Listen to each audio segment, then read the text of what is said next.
Amawulire go gakyali gannaku naye nga we neeyamye okubeera nga nkuleetera updates byonna byonna bigenda okubeera nga bikwata mu kuziika kwa maama w'omwana wa Bruno Rachel eyava mu bulamu bw'ensi eno olunaku lwali lwakusatu then olwokuna babadde balina okubeera nga batraveling ogenda eri then olwokutaano olwaleero lwe basobodde okubeera nga bamuziika.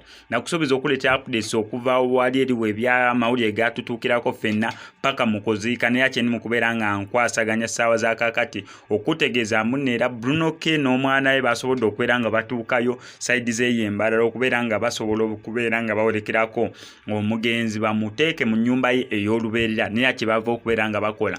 However ebyo byonna bibaddewo nga nze SMX nga we nakusuubiza okuleetera updates waliwo ebintu ebiri mu kubeera nga bideveloping oba eno story eringanga gy'oyinza okugamba mbu it's a developing story mu bintu bingi biri mu kubeera nga bivaayo naye nze obwedda kyenfuba okulaba nga at least sibakolera story nnyo attackinga zivuma zisonga mu muntu mulunywe nga tebannaba nakubeera nga baziika okusinziira ku bwino ali mu kubeera nga avaayo. Ngenda beera nga nkuleetera bwino mungi nnyo naye gwe kyolina okukola kusubscribinga neno ku SMX Media ekyokubiri kuteekako notification bell kubanga bwina ali mu kubeera nga ajja okuva side ya Bruno bu audio notification wali eri bwe yeegaanira omwana butandise okubeera nga buvaayo oba nga bali mu kubeera nga bawanyisiganya busongovu wakati we n'omwana muwala eyafudde then ne wali eri ezibackinga ezo notification ezibackinga kiri eri kyennaku okugamba mu stories zange ezasoose waliwo ne yatuwaddeka audio simanyi oba waakawulidde naye ndowooza nako nziremu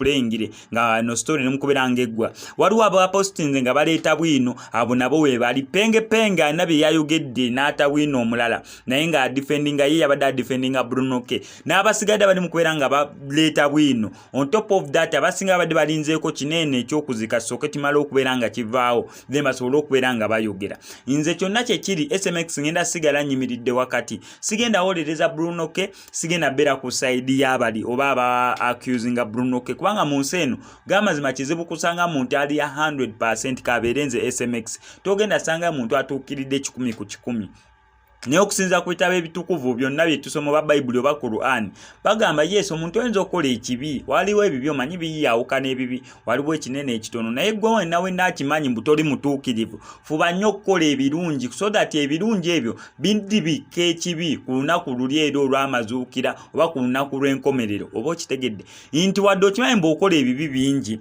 oba olinayokko ebibi oyinza okubeera nga tomanyi mbu okola ekibi naye ate ebibi toyinza kubyewala naye fuba nnyo okukola ebirungi so ne Bruno tukimanyi bulungi nnyo mbu naye muntu si malayika so alina okubeera nga alina ebibi oba ensobi ze yakola naye mu kubeera nga akola ensobi in most cases banange tutunulire nnyo ebirungi ebikoleddwa naye nze story ngenda giyimiriramu wakati sigenda beera na side n'emu ngenda kuleetera side okuva eno abakusinga Bruno kuleetera ne side eri eya Bruno nga yedefendinga kubanga kati bwino tugenda tandika okubeera nga tumuta engeri ensonga eno gyemaze okubeera nga eggwa ey'okubeera nga bambi omwoyo gwe bagugalamiza mu nnyumba ye oba omubiri gwe bagugalamiza mu nnyumba ye ey'olubeerera kitalo ddala gamazima eno story yankutteko nnyo yankutteko nnyo nga wokiwulira naye bino eri mu kubeera nga bivaayo bwina ali mu kubeera nga avaayo ngenda mubaleetera naye si mubaleetera mbu lwakuba ndi musanyufu nedda mubaleetera nannaku lwa nsonga nina okubeera nga mubaleetera mwe ba SMX Media subscribers ba SMX Media Kings and Queens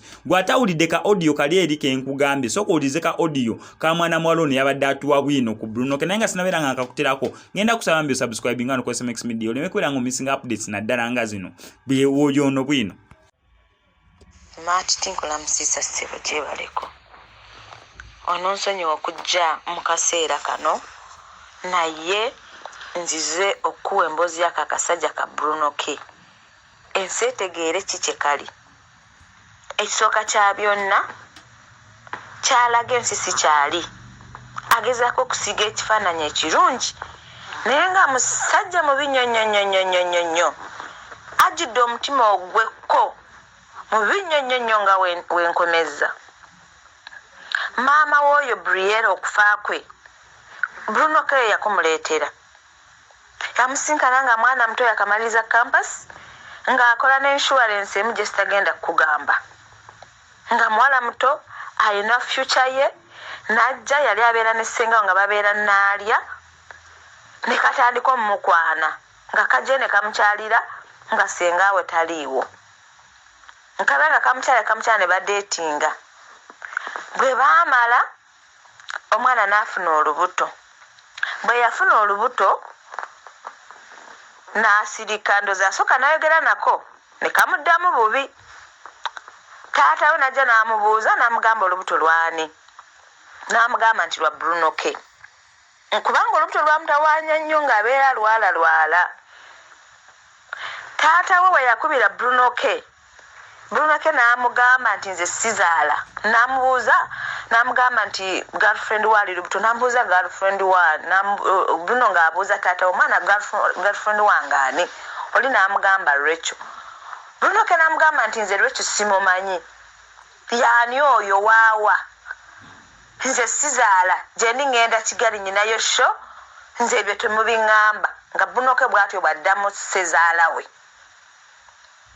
Mukama Katonda n'amusaasira omwana n'azaala mu ddwaliro $5,000,000 kubanga bamulongoosa. Bruno K senga bwe yamukubira nga bali ku kitanda yamugamba nti ye tazaala ebyo tabimunyumiza. Ne basasula ssente, omwana nga muto n'adda mu bulumi bwe butyo. Omwana n'abonaabona ku lwa Bruno K n'omulimu gwe n'agufiirwa kubanga yalwala nnyo ng'ali lubuto ku lwa Bruno K. Omwana n'abonaabona ku lwa Bruno K.